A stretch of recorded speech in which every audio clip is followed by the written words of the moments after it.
Friedrich Nietzsche, one of the most provocative and influential thinkers in Western philosophy, crafted a body of work between 1872 and 1888 that spans an extraordinary arc.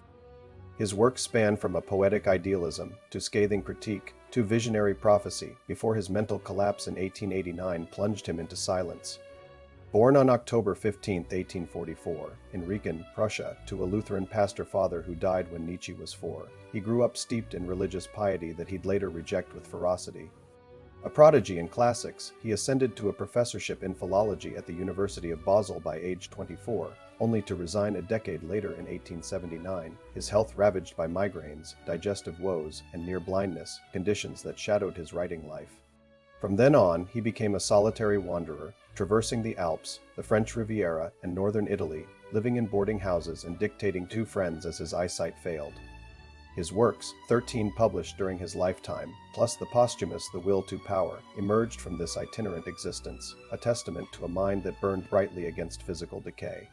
His works reflect a relentless quest to affirm life amid nihilism's specter, driven by the will to power, eternal recurrence, and the Übermensch, concepts forged in solitude and suffering, penned in settings from Sils Maria's peaks to Turin's streets.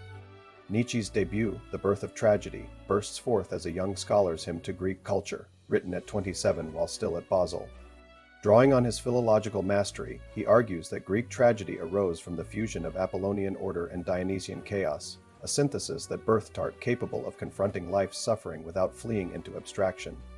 He champions Aeschylus and Sophocles, lamenting their decline with Euripides and Socrates, whom he blames for tilting civilization toward rationalism, a critique that prefigures his lifelong war on life-denying tendencies. Wagner, then Nietzsche's mentor, looms large. The book hails his operas as a modern rebirth of this tragic spirit, a hope Nietzsche later abandoned. Penned with youthful zeal, sometimes overwrought, as he'd admit in Ex Homo, it's a romantic manifesto, steeped in Schopenhauer's influence yet hinting at Nietzsche's divergence toward affirmation. Untimely Meditations is a collection of 4 essays written as Nietzsche grew increasingly frustrated with academia and the smugness of post-Prussian War Germany. In David Strauss, The Confessor and the Writer, he skewers the theologian's shallow optimism, which he sees as a symbol of Germany's cultural complacency, using sharp sarcasm that shows his emerging style.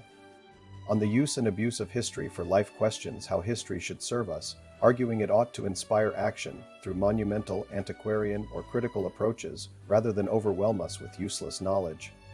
This was Nietzsche's protest against the dead weight of historicism, written as he dreamed of leaving Basel behind.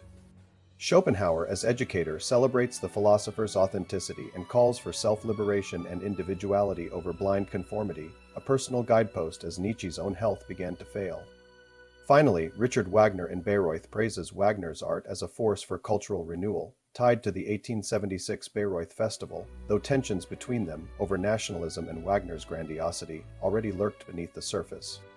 Written in bursts amid his teaching duties, these essays mark Nietzsche's attempt to break free, wearing their untimeliness as a proud challenge to a suffocating age. Human, All Too Human, marks a turning point in Nietzsche's thought, written after he left Basel with his health broken and his friendship with Wagner unraveling. Subtitled A Book for Free Spirits, it abandons poetic style in favor of sharp, aphoristic skepticism, examining religion, morality, and art as human inventions born of fear and vanity. Dedicated to Voltaire, it signals his turn toward Enlightenment clarity, influenced by Paul. E's naturalism, Nietzsche dismantles metaphysical consolations, moving away from Schopenhauer's pessimism and Wagner's mythic nationalism, writing in solitude in the Swiss Alps. The 1880 editions, Assorted Opinions and Maxims and The Wanderer and His Shadow, continue this trajectory, shaped by his alpine retreats and his fragile health, as he seeks intellectual freedom despite physical decline.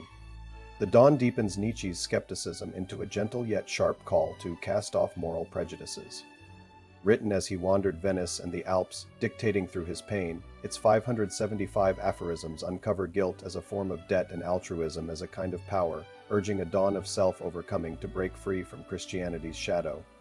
Lighter in tone than his earlier works, it is a quiet meditation on liberation, shaped by the clarity of solitude and infused with a convalescent's fragile hope, planting the seeds for his later reevaluations. The Gay Science bursts forth with vitality, written in bright Mediterranean stretches and declared both the death of God and the idea of eternal recurrence. Its 383 aphorisms, plus a fifth book added later, blend scientific rigor with artistic joy, offering a playful yet profound response to nihilism.